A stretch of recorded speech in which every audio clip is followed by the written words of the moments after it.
রাসূলুল্লাহর সাথে আবু জেহেল, আবু লাহাব, উতবা, শাইবা তারা অহংকার করেছিল। তাদের কথা দুনিয়াতে মানুষ ঘৃণাভাবে স্মরণ করে, কিন্তু যাদের সাথে অহংকার করেছিল আল্লাহ রাব্বুল আলামিন তাদের সম্মানকে বাড়াই দিয়ে তাদের নাম শুনলে মানুষ শ্রদ্ধা করে, সম্মান করে, বলে সুবহানাল্লাহ। কি সে সমস্ত রাসূলদের সাথে যারা অহংকার দেখিয়েছিল তাদের কথা আমরা শুনলে কি বলি? নাউযুবিল্লাহ। আল্লাহ এই গজব থেকে আমাদেরকে হেফাজত করুন। আর যদি সম্মান বিষয়ে আমরা শুনি, বলি সুবহানাল্লাহ, আলহামদুলিল্লাহ, আল্লাহর প্রশংসা করুন যে আল্লাহ আপনার প্রশংসা করলাম, আল্লাহ এই প্রশংসিত কাজের মধ্যেও আপনি আমাদেরকে দিয়েন, আমরাও যেন প্রশংসিত কাজ করে যেতে পারি দুনিয়া থেকে, আমাদেরকে অন্তর্ভুক্ত করেন। আমরা আল্লাহর কাছে এই দোয়া। সম্মানিত ভাইয়েরা, এই জন্য অহংকার যারা করেছে এই পৃথিবীতে, অহংকার যারা করতেছে, করেছিল বা করবে, তারা কোনোদিন সফল হতে পারবে না। আল্লাহ পাক তাদেরকে তাদের সম্মান থেকে তাদেরকে নিচে নামাই দেবে, তারা বেইজ্জতি হবে, মানহানি হবে, তারা কখনো দুনিয়ার মধ্যে আখিরাতে কোথাও তার সম্মান হতে পারবে না। এই জন্য আসুন অহংকার থেকে আমরা দূরে থাকি। অহংকার একটা মারাত্মক ব্যাধি, মারাত্মক ব্যাধি। এই ব্যাধি যাদের মধ্যে থাকে তারাই এত পরিমাণ অস্বস্তির মধ্যে তারা দিন যাপন করে, এটা তারাই বুঝতে পারে। আবার অহংকার করে দিন শেষে তারাই ক্ষতিগ্রস্ত হয়ে যায়, তারাই ক্ষতিগ্রস্ত হয়ে যায়। খাসিরা দুনিয়া ওয়াল আখিরা, দুনিয়াতেও তারা লাঞ্ছনা হয়, আখিরাতেও তারা হবেই। যারা অহংকার করবে ইসলামের সাথে, ভালো মানুষের সাথে, সঠিক কাজ থেকে অসঠিক কাজে যারা মানুষদের সাথে অহংকার দেখাবে, আল্লাহ তো তাদেরকে দুনিয়ায় লাঞ্ছনা করবেই করবে, এবং আখিরাতেও তাদেরকে আল্লাহ পাক লাঞ্ছনা নামক শাস্তি দিয়ে আল্লাহ তাআলা তাদেরকে জাহান্নামে পাঠিয়ে। এজন্য সম্মানিত উপস্থিতি, আমার যুবক ভাইয়েরা, আমার বাড়িতে মা এবং বোনেরা যারা আছি, এবং আমার সামনে মুরব্বী বাবা যারা, এই জন্য অহংকার মুক্ত জীবন যাপন করতে হবে। অহংকার মুক্ত জীবন যাপন করতে হবে, কোনো কিছুতে অহংকার করা যাবে না। আল্লাহ পাক একই মায়ের গর্ভে 2টা 3টা 5টা ভাই আমরা হয়েছি।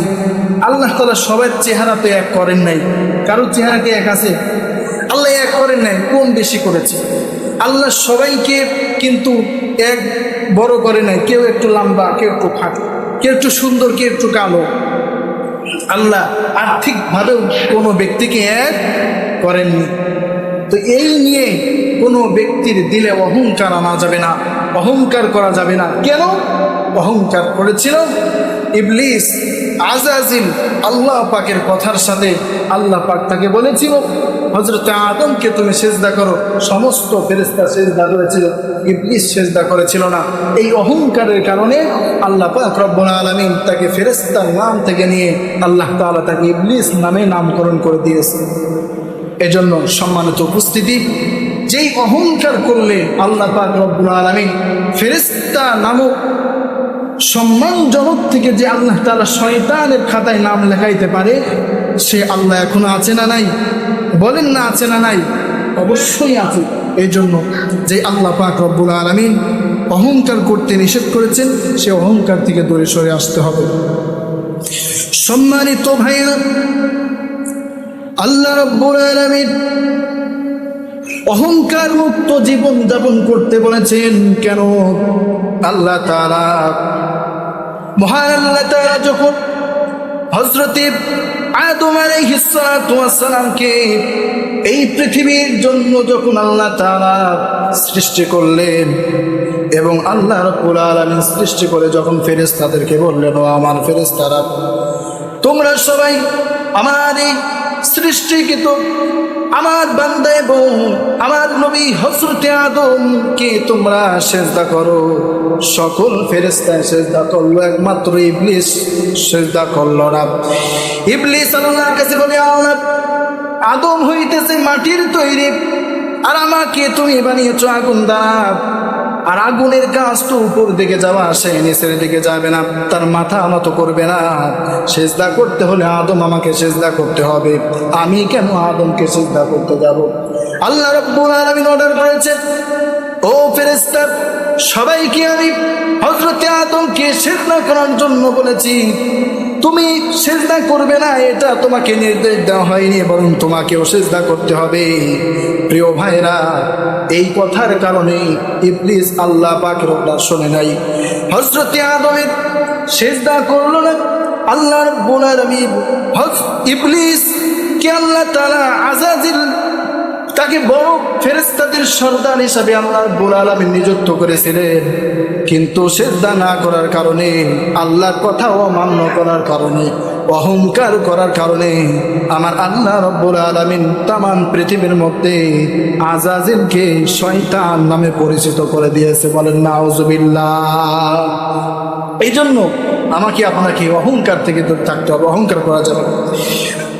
আমার বন্ধুগণ, অহংকার বিষয়ে আল্লাহ রাব্বুল আলামিন কুরআনুল কারীমের মধ্যে আমাদেরকে জানাই দিচ্ছেন, ওয়ালা তামশি ফিল আরদি মারহা ইন্নাকা লান তাফরিকাল আরদা ওয়া লান তাবলুগাল জিবালা তুলা।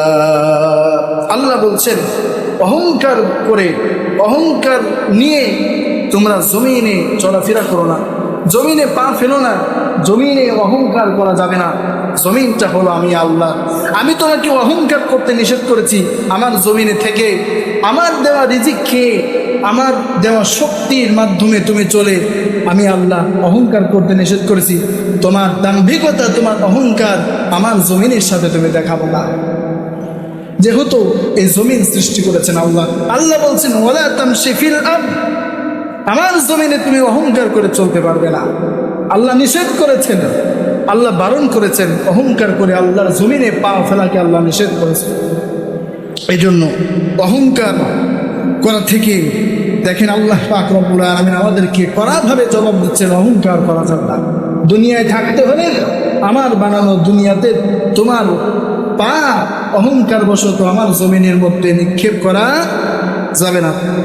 কেন আল্লাহর জমিনে অহংকার করা যাবে না? কারণ আল্লাহ বলছেন, বান্দারে আমার জমিনের মধ্যে তোমাকে অহংকার করা যাবে না। আমি রব বলে দিলাম, আমি রব তোমাদেরকে আদেশ করে দিয়েছি। কেননা এই আসমান এবং জমিনের সব কিছুর রাজত্ব মহান আল্লাহ রাব্বুল আলামিনের। আল্লাহ বলছেন, লিল্লাহি মা ফিস সামাওয়াতি ওয়াল আরদ, আসমান এবং জমিনের দাসত্ব একমাত্র কার? চিল্লায় বলে আল্লাহ পাকের। আসমান এবং জমিনের দাসত্ব কার? ক্ষমতা কার? কার নিয়ন্ত্রণ চলে? আল্লাহ সুবহানাহু ওয়া তাআলা। তাহলে আল্লাহ যদি সব হয়, আল্লাহ যদি নিষেধ করেন যে কাজটি, সেই কাজটি আমাদের করা যাবে। প্রিয় বন্ধুগণ, আমরা শুধু জুমার দিন আসি নামাজ পড়ার জন্য, আর হুজুর কি বলে সেটা শোনার জন্য। হুজুর ওয়াজ সুরে সুরে তো ভালোই বলে, শুনে ভালোই লাগে, কিন্তু না, দেখেন আমরা তো সম্পূর্ণ কোরআন দিয়ে আমরা কথা বলতেছি। আল্লাহ পাক এখানে আমাদের কি বুঝাইতে চাচ্ছেন এটা আমরা বুঝতে হবে। শুধু আইসি বসে নামাজ পড়ে চলে গেলে হবে না। আল্লাহ পাক এখানে আমাদেরকে অহংকার করতে নিষেধ করতেছেন। অহংকার জিনিসটা কি আমরা সবাই জানি। একজন মানুষকে ছোট করা, অর্থ আমাকে দিয়েছে, একজন মানুষকে হেয় প্রতিপন্ন করা, মানুষের সাথে রাগ দেখানো, মানুষকে হিংসা করা, বিদ্বেষ করা, মানুষকে মানুষ মনে না করা, এইগুলো করতে আল্লাহ নিষেধ করেছেন। প্রিয় হাজিরিন, আমাকে আমার চেহারা সুন্দর করে যে আল্লাহ বানিয়েছেন, আর আমার আরেক ভাইয়ের যে কালো, তাকেও আমার আল্লাহ বানিয়েছেন। আমাকে যে সম্পদ যে আল্লাহ দুনিয়ার মধ্যে দিয়েছেন, আমার আরেক ভাইকে আল্লাহ গরিব বানিয়েছেন, সেটাও আমার আল্লাহই দিয়েছেন। আমাকে যে সম্পদ আমার আল্লাহ দিয়েছেন, এই সম্পদ আমাকে কেড়ে নিতে সময় লাগবে না। কত ধনী, কত রাজা বাদশাহ দুনিয়া থেকে চলে গিয়েছে, কত অর্থ সম্পদ ছিল, তারা কি নিয়ে গিয়েছে? তারা কেউ নিয়ে যাইতে পারেনি। সেখান থেকে আমাকে বুঝতে হবে যে আল্লাহ পাক আমার পূর্বে আমার বাপ দাদা পূর্বপুরুষদের যে সম্পদ দিয়েছিল, তা সেই সম্পদ তো এখন নেই। আমাকে আল্লাহ কিছু দিয়েছেন, তাদের মতো তো আমাকে দেয়নি, আবার সে আল্লাহ আমার থেকে নিয়ে নিতে পারেন। এর জন্য অহংকার করা যাবে। এখান থেকে বুঝতে হবে, এখান থেকে আপনার বয়ান ওয়াজ বুঝতে হবে যে আল্লাহ পাক আমাকে কি বলতে চাচ্ছেন। আমি তো আল্লাহর বান্দা। আমরা কার বান্দা? আমরা গোলাম কার? আল্লাহ। তা আমাদের আল্লাহর বান্দা আমরা, আমার আল্লাহর গোলাম আমরা। সেই আল্লাহ গোলামকে কি উপদেশ দিচ্ছে, গোলামকে কি শিক্ষা দিচ্ছে, গোলামকে কি অর্ডার করতেছে, সেটা আমাকে শুনতে হবে। আমরা যখন বাড়িতে কামলা নেই, মাঠে ময়দানে হোক, বাড়িতে করার জন্য রাজমিস্ত্রি হোক, তাদের সাথে থাকি আমরা কাজ কী করে নেই, বুঝে নেই, করে নেই। তারা যদি যেই 16 আনা কাজটা করা দরকার তারা যদি 10 আনা করে, তাহলে আমরা তাদেরকে এই 10 আনা কাজের জন্য তাদেরকে জবাবদিহি করি কি করি না? সবাই বুঝবেন, তাদেরকে করি কি করি না? যে তোমার কাজ তো এতটুকু করার দরকার ছিল, কিন্তু তুমি তো সেই পরিমাণ করো নাই, তাহলে তুমি অবশ্যই ফাঁকি দিয়েছো। এইভাবে কাজ করলে হবে না ভাই। তুমি কাজ করবে না, শুধু শুধু টাকা পয়সা নিয়ে চলে যাবা, এরকম তো হবে না। তুমি ফাঁকি মারতেছ। নাকি আমরা কাজ না করলেও তাদেরকে বিল দিয়ে দিই? বলেন না, বিল দিয়ে দেই। অবশ্যই 16 আনা কাজ থেকে 15 আনা হতে পারে, কিন্তু 16 আনার থেকে 10 আনা কাজ হতে পারে না। প্রিয় উপস্থিতি, আল্লাহ পাক সেটাই আমাদেরকে বলতে চাচ্ছেন, বান্দারে তোমরা হলে আমার গোলাম, আমি তোমাদেরকে কাজে লাগিয়েছি। তোমরা হলে আমার দুনিয়াতে তোমাদেরকে কাজে কর্ম তো আমি আল্লাহ তাআলা রেখে দিয়েছি। তোমরা আমার কর্মচারী, তোমাদের যে দায়িত্ব দিয়েছি, তোমাদের যে কাজ দিয়েছি, এই কাজ কিন্তু আমি তোমাদের থেকে 16 আনা বুঝে নেব। এদিক সেদিক বেশ কম হতে পারে, 15 আনা হতে পারে। সেই 1 আনা আল্লাহ রেখে দেন কেন? যে আমার বান্দা ওই 1 আনার জন্য আমাকে স্মরণ করবে বেশি।